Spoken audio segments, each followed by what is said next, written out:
요즘 오징어 게임이라고 하는 드라마가 또 한 번 전 세계적으로 우리 한국을 알리는 아주 효자 노릇 톡톡하게 하고 있어요.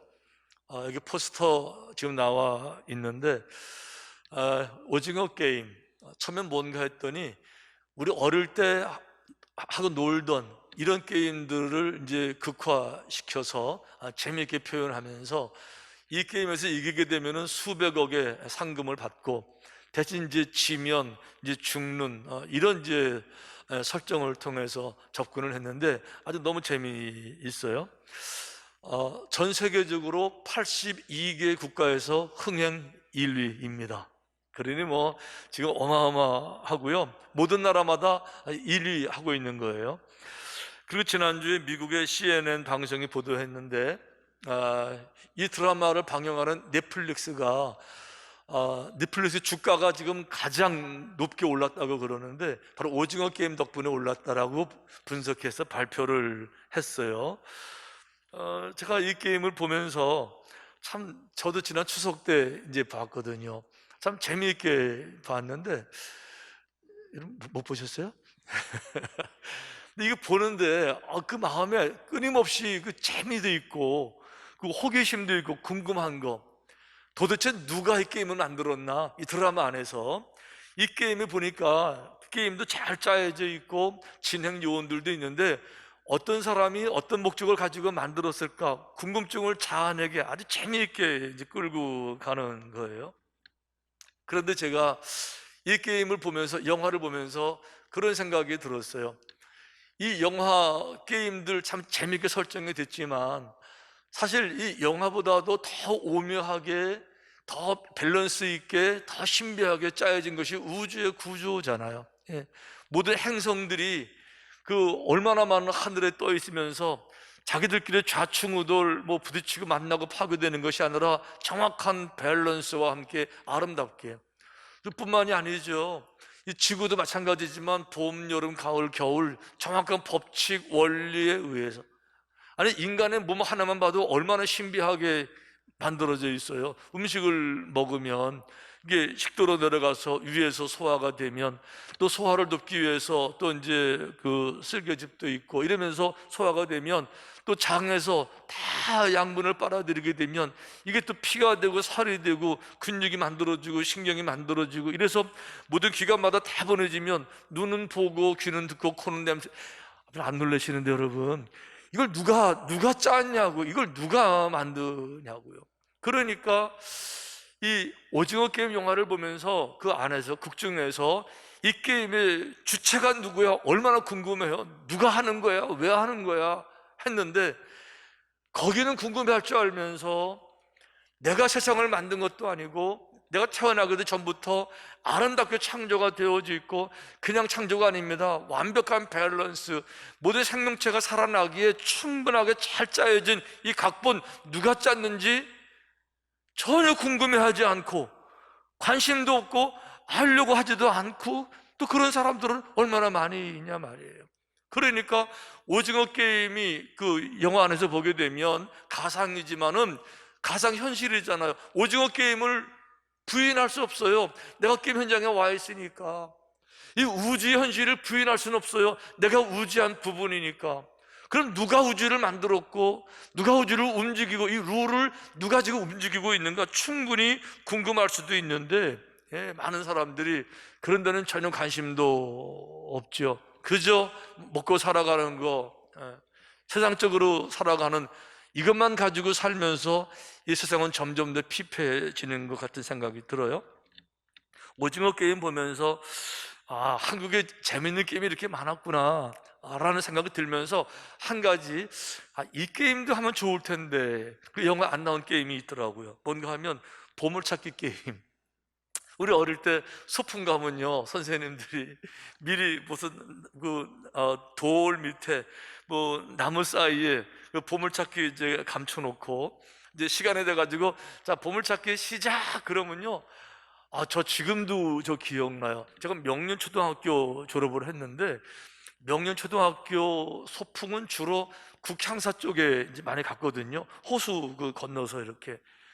그걸 거기 가서 이제 오전 시간 다 보내고 이제 점심 김밥 이제 맛있게 먹고 나면 선생님들이 드디어 이제 보물찾기 시작 그러면요, 그거 찾아보려고 그 막 들고 뛰던, 그리고 찾으면 찾았다 막 환호성 지르고 했던 기억 안 나세요? 이 게임 얼마나 재미있어요. 근데 여러분, 사실 게임 중에서 보물찾기 참 재미있지만, 보물찾기도 중요하지만 진짜 보물찾기 게임, 그것이 뭔가 하면 주어 찾기, 주어 동사 목적어가 있듯 주어 주체 찾기. 그러니까 이 우주를 누가 만들었냐고요, 생명의 근원자가 누구시냐고요, 오징어 게임 누가 만들었는지 궁금하다면 도대체 세상은 누가 만들고 이 원리, 원칙, 프린시플, 이 모든 걸 누가 창조했냐고요, 궁금하잖아요. 여러분, 우리가 다윗을 지금 공부하고 있는데 다윗이 정말 위대했던 이유는 골리앗과 싸워서 이겨서가 아니에요. 다윗의 인생에서 가장 위대했던 것은요, 다윗은 자기 인생에서 이 주어 찾기에 성공을 했기 때문에, 그러니까 누가 세상을 지었는지, 누가 생명의 근원자인지, 누가 우주의 근본인지, 이 모든 것을 누가 계획하고 설계하고 이끌어 나가는지, 그분을 만났기 때문에, 그래서 다윗이 위대하다고 말하는 거예요. 다윗이 바로 그분을 만나고 나서 이렇게 고백합니다. 여호와는 나의 목자시니 내게 부족함이 없으리로다. 그 여호와가 누구예요? 태초에 하나님이 천지를 창조하시느라 그랬는데, 그 하나님, 천지를 창조하신 그분의 이름이 여호와 하나님이시다.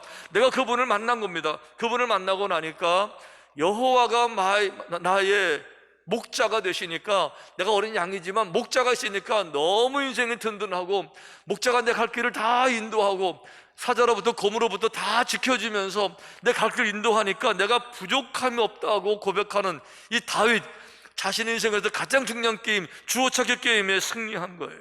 이렇게 말했어요. 그가 나를 푸른 풀밭에 누이시며 쉴 만한 물가로 인도하시는도다. 다윗이 만난 하나님은 관념적인 하나님이 아니에요. 그저 저 멀리 계시는 막 그런가 보다가 아니라 옆집 아저씨처럼 생생하신 분이에요. 구체적으로 교제하고 대화하고 느끼면서 체감으로, 필링으로 이렇게 경험할 수 있는 그런 하나님을 만나고 나니까, 하나님의 나를 풀밭에, 그다음 풀밭에도 누이시고 나를 물가로도 인도하시는 걸 내가 경험합니다. 이런 간증, 이런 고백을 할 수 있는 거잖아요. 이러는 하나님이 나를 인도하신다, 이런 얘기 하고 있는데, 골리앗과의 전쟁도 결국은 그거예요. 하나님이 인도하신 걸 고백하는 거죠. 사실 여러분, 다윗이 골리앗과 싸울 형편이 전혀 아니었습니다. 싸울 상대도 안 됐고요, 상황도 안 됐어요. 왜 그런가 하면 어느 누구도 다윗이 골리앗과 싸울 수 있다고 생각한 사람은 한 명도 없었어요. 그러니까 뭐 격려하고 후원하고 돕는 사람은 단 한 명도 없었어요. 다윗을 둘러싼 모든 상황들이 너는 안 돼라고 다 말했어요. 누가 첫째 말했느냐? 그 아버지가 생각했어요. 다윗은요, 자기 아버지에게도 인정받지 못한 아들이에요. 사무엘 선지자가 하나님의 말씀을 따라서 다윗 아버지 이새를 찾아갑니다. 당신의 아들들 가운데서 왕이 있으니까 기름을 부어야 됩니다. 아들들 다 모아주세요. 아들들 다 모았어요. 7명이 모였습니다. 사무엘을 딱 바라보는데요, 너무 잘생겼어요. 그러니까 하나님이 잘 뽑으신가 보다 그랬는데, 하나님이 아니다, 이 중에 없다 그러시는 거예요. 그래서 물어봐요. 당신 아들이 전부입니까? 그랬더니 아니요. 뭐 예를 들면 머리를 좀 극적이면서 아니요, 하나가 더 있기는 있는데 걔는 안 될 텐데, 막내 뭐 걔는 안 되는데, 내 생각이 아니라는 생각이 들어서 양치러 보냈습니다. 이 아들이 다윗이에요. 아버지가 바라봐도 얘는 그릇이 아니에요. 지도자감이 아니에요.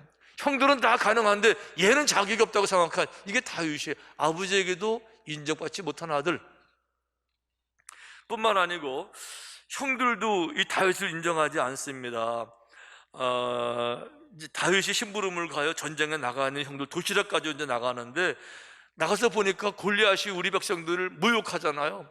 그 모욕을 듣는 모든 사람들이 공포, 두려움에 떨 때 다윗은 공포가 아니에요. 두려움이 아닙니다. 의분이 일어나는 거예요. 할례 받지 아니한 저 이방인, 하나님을 모르는 저 사람이 누구간데 감히 하나님의 백성들을 모욕하는지 막 의분이 일어나서 우리 하나님의 욕먹는 거, 내가 욕먹는 게 아니에요. 나를 흉보는 게 아니라 하나님의 영광을 가리는 것이 너무 속상하니까 나서겠다고 이제 나섰잖아요. 그랬더니 형이 그 얘기를 듣고 큰형 엘리압이 다윗이 사람들에게 하는 말을 들은지라 그가 다윗에게 노를 바라여 이르되, 화를 내는 겁니다. 네가 어찌하여 이리로 내려왔느냐? 들에 있는 양들을 누구에게 맡겼느냐? 나는 내 교만과 내 마음의 완악함을 아노니 네가 전쟁을 구경하러 왔도다.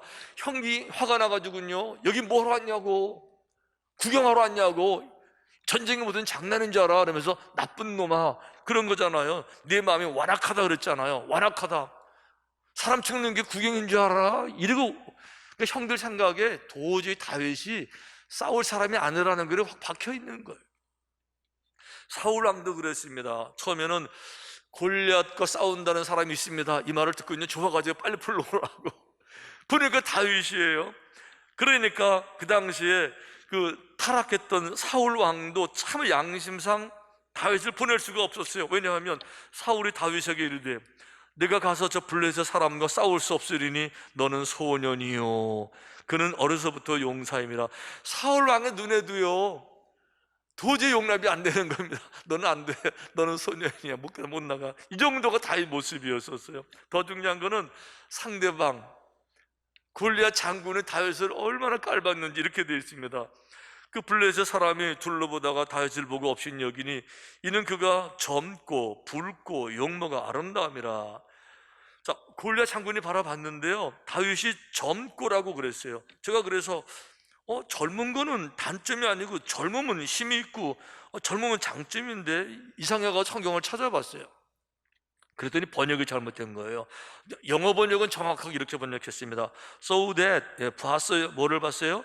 He was only a boy. 다윗이 보이로 보인 거예요. 젊은 게 아니고 보이, 애처럼 보인 거였었어요. 번역의 문제가 있는 거지. 그러니까 골리앗 장군 바라볼 때는요, 보이예요. 그냥 소년이라고요. 그러니 누가 감히 이런 다윗이 골리앗과 싸워서 이길 수 있겠다고 생각을 했겠어요.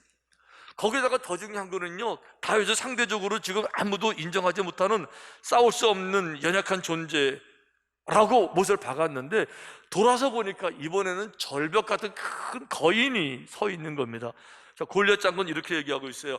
블레셋 사람들의 진영에서 싸움을 도두는 자가 왔는데 그의 이름은 골리앗이요 가드 사람이라. 그의 키는 6규빗 한 뼘이요. 자, 한 뼘이 사람마다 차이가 나요. 한 15cm에서 25cm까지 이렇게.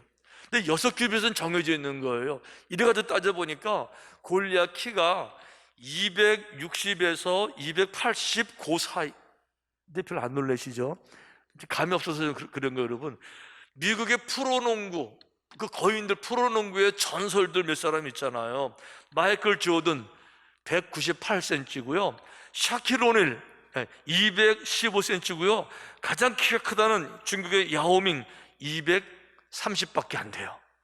그런데 골리앗은 260이라 그러니까 이건 뭐 싸워볼 수가 없는 상대잖아요. 거기다가 머리에는 노투구를 썼고 몸에는 비늘 갑옷을 입었으니 그 갑옷의 무게가 놋 5,000세겔이며, 갑옷의 무게가 놋 5,000세겔이라. 이거 환산해 보니까 57kg이래요. 57kg. 갑옷 입은 것만. 우리 자매님들 몇 킬로 나가요? 권사님 몇 킬로 나가요? 57kg면요 웬만한 자매님들 하고 같은 거예요. 그 전쟁을 나가는데 뒤에다가 사람 하나 업고 싸우는 격이 돼버렸어요. 그 정도가 아니에요. 그 창 자루는 배틀채 같고 창날은 철 600세겔이며, 창날이라 그랬으니까 이쪽에는 쇠로 쭉 창 손잡이가 있고 창날은 전체 5분의 1밖에 안 되는데 그게 7kg예요. 이게 창만 들어도 5, 7, 35, 35kg의 창을 휘두르는 거죠. 여러분, 아령 몇 킬로짜리 쓰세요? 제가 그 제일 무거운 게 집에 있는 게 10kg짜리인데 10kg 두 개를 들면요 잘 못 움직이거든요. 근데 35kg를 그냥 작대기치 휘두르는 골리앗을 바라보는데 이쪽은 아무도 이길 수 없다고 생각하는 작은 다윗, 이쪽에는요 절벽 같은 골리앗. 그래서 골리앗 쳐다보고 있으면요 기가 죽고요 골리앗 쳐다보고 있으면 한숨이 나오고요. 골리앗 쳐다보고 있으면 뭐 싸우려고 했다가 그냥 포기하고 싶고요. 이게 현실인 거예요. 그런데 이 골리앗을 바라보는 다윗을 생각하면 제 눈에 스치고 지나가는 사람들이 있어요. 우리 성도님들을 위해서 이제 기도하다 보면 누구는 이런 문제, 그분은 이런 문제, 이분은 이런 문제 다 이제 지나가잖아요. 그러면 이제 이런 문제, 이런 문제 한 분 한 분 이렇게 기도하자. 그러다 보면 이분이 완전 골리앗 앞에 서 있는 것 같아요. 얼마나 절망스러울까? 얼마나 힘이 들까? 얼마나 손을 다 내리고 싶을까? 특별히 우리 젊은이들을 바라보면 우리 베라루체 오늘 찬양 참 은혜로웠지만 지금 우리 세대가 절벽 시대라는 또 하나의 유행어를 만들어낼 만큼 참 젊은이들에게 혹독한 시대를 지금 지내고 있어요. 젊은 사람들을 바라볼 때 이 시대가 골리앗처럼 너무 막막해요. 옛날에는 개천에서 용난다 그랬었어요. 내가 개천에 살아도 열심을 다하면, 최선을 다하면 용이 될 수 있어, 이 희망이 있어서 지었는데 이제는 애초에 흙수저라는 말을 만들면서 희망의 뿌리까지 뽑아버렸죠. 현실을 반영한다고 볼 수도 있을 거예요. 그러니까 우리 젊은이들이 취업 절벽, 고용 절벽, 좋은 대학을 나왔는데 일할 데가 없고 취직이 안 돼요. 뽑지를 않아요. 간신히 취직이 돼도 뭐 얼마나 벌겠어요. 젊은이들이 한 300만 원, 400만 원 월급 받는데 얼마나 모을 수 있겠습니까? 한 달에 많이 모아봐야 한 100만 원 모아서, 언제 100만 원 모아서 1억을 만들죠? 1억 만들려면은 그 많은 세월이 지나가는데 서울 아파트 한 채가 10억이 넘어요. 그 아파트 절벽. 나는 언제 내 집을 마련해? 그러니까 결혼 연령이 점점 늦어지는 거예요. 직장이 있고 집이 있어 결혼하는데 삶의 보장이 안 되는데 어떻게 결혼부터 해요? 못하니까 자꾸만 결혼을 늦추고 이렇게 되는 거예요. 어떤 분에게는 은퇴가 골리앗일 수 있어요. 이제 100세 시대에서 한 100년을 살아야 되는데 준비된 게 없어요. 어떻게 버텨요? 그 은퇴의 이유를 생각하면 앞이 캄캄해요. 어떤 분은 건강의 골리앗이에요. 건강만큼 내 마음대로 안 되는 게 어디 있어요? 내 몸인데 내 마음대로 안 돼요. 그 앞에서 한없이 초라해지는 나 자신을 느끼는 거예요. 한없이 연약한 나 자신을 바라보면서 상대할 것이 너무 큰 거, 무서운 거예요. 어떤 사람에게는 사람이 골리앗일 수, 남편이 평생에 나의 골리앗이, 어떻게 해볼 도리가 없어요. 아내가 골리앗일 수도 있고, 부모가, 특별히 시부모님이 또 골리앗일 수도 있고,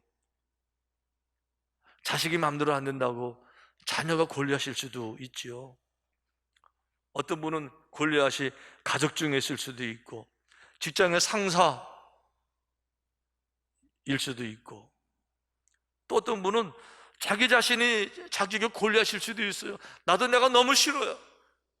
나도 좀 내가 변화되고 싶은데, 내 이런 모습 내가 너무 싫은데 어떻게 볼 도리가 없어요.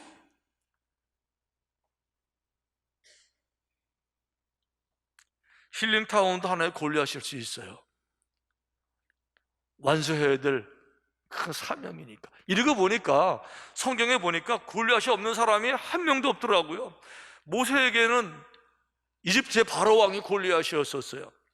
여호수아에게는 가나안 땅의 골리앗이었었고, 야곱에게는요 삼촌 라반이 골리앗이었었고, 요셉에게는 노예 신분이 골리앗이었었어요. 그런데요, 성경을 읽어보니까 다 골리앗과 싸워 이긴 사람들 얘기예요. 특별히 오리지널, 오늘 진짜 골리앗과 싸워 이긴 다윗을 보자고요. 다윗을 골리앗을 이겼잖아요. 그래서 어떻게 골리앗을 이겼을까? 제가 또 읽어보고 읽어보다가 이 방법이 이거였구나. 방법이 엉뚱한 방법이에요. 보통 사람은 생각도 못하는 그런 방법으로 다윗이 이기더라고요. 그 뭔가 하면 일단 다윗은 골리앗과 싸우는데 골리앗 연구를 안 해요. 골리앗 때문에 시간을 다 안 써요. 골리앗 때문에 자신의 모든 에너지를 올인해서 골리앗에게 던지지를 않아요. 예를 들면 골리앗이 내 적수니까 이기기 위해서 골리앗의 단점이 무엇인가 이런 거 찾지 않더라고요. 골리앗의 약점이 무엇인가 뭐 이런 거 연구하지 않는 거예요. 그동안에 다윗은 동물들하고만 싸워봤지 사람하고 안 싸워봤죠. 근데 골리앗이 거인이니까 우리 팀 중에서 거인 찾아가지고 전투 예행 연습 이런 거 안 하더라니까요. 그러니까 이 다윗은요 골리앗하고 싸우는데 골리앗하고 싸우면 자기의 에너지를 다 쏟아붓지 않더라고요. 대신 자신의 에너지를 다른 데 쏟더라고요. 어디다 쏟느냐? 골리앗보다도 더 큰 분에게 의지하고 골리앗보다 더 능력이 많으신 그분에게 나아가서 그분에게 부탁하는데 모든 에너지를 다 쏟더라고요. 다윗의 그런 마음을 성경에서 찾아볼 수 있는 귀한 말씀, 시편 42편에 이런 말씀이 나와요. 하나님이여 사슴이 시냇 물을 찾기에 갈급함같이 내 영혼의 주를 찾기에 갈급하나이다. 다윗의 마음이 갈급한 것은요 골리앗과 이기기 위해서 갈급한 것이 아니라 하나님을 찾는데 갈급한 거예요. 어떻게 해요? 목마른 사슴이 물을 찾듯이 갈급하다는 거죠. 근데 이 말씀은 사슴을 잘 모르시면 이 말씀이 이해가 잘 안 됩니다. 사슴은 다른 동물들하고 다르게 아시는 것처럼 목이 길어져. 목이 길어 슬픈 사슴, 목이 길지요. 목이 가늘지요. 그래서 식도가 다른 동물들하고 다르게 식도가 가늡니다. 셀로판 종이처럼 얇고 가늘게 되어 있어요. 그래서 목이 타면 이 물을 축여주지 못하게 되면 이것이 다 달라붙습니다. 식도가. 그리고 한번 달라붙게 되면 이게 떨어지지 않고 결국은 죽는 거예요. 그러니까 다른 동물들과 다르게 사슴은 물에 약점이 있고 늘 그 시냇가에 살아야 되는 거예요. 그래서 우리가 가끔 동물의 왕국을 보면 그 디스커버리 채널 볼 것 같으면요 아프리카 정글에 비가 안 오잖아요. 그 웅덩이에만 물이 있잖아요. 그러면 웅덩이에는요 악어가 살아요. 그리고 포식자들 다 모입니다. 사자도 거기 진치고 있거든요. 그런데 이 연약한 사슴이 자기 죽을 거 알면서도 한 발 한 발 그 웅덩이를 향해 나가요. 왜 그런가 하면 안 가면 내가 죽으니까, 어차피 목이 타서 죽으니까. 그러니까 사슴이 사자 있는 거 알면서도 악어 있는 거 알면서도 웅덩이를 향해서 간절한 마음으로 나가는, 어떻게든지 물을 먹어야 되니까.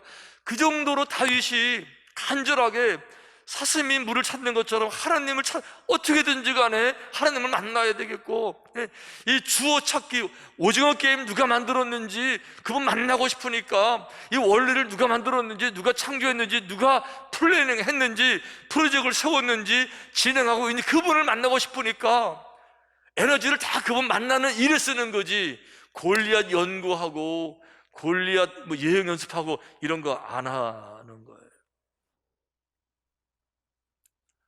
하나님이 함께 하시니까 골리앗 하나가 아니라 골리앗 1000만 명이 모여도 1000만 명의 골리앗보다 더 위대한 하나님과 함께 하니까 내가 두려워하지 않습니다. 그러니까 자신의 에너지, 자신의 정신력, 자신의 사랑, 자신의 마음, 이런 거를 가지고 골리앗 연구, 문제 해결 집중 안 하고 모든 에너지를 다 통해서 사슴이 목이 말라 갈급한 것처럼 하나님을 알길 원하고, 그분을 기쁘시게 하기를 원하고, 그분의 뜻이 이루어지기를 원하고, 그분께 영광 돌리기를 원하는, 이것이 바로 믿음, 골리앗을 이기는 비결, 사울이 자신의 인생을 간증으로 저희들에게 보여주고 있는 줄로 믿습니다.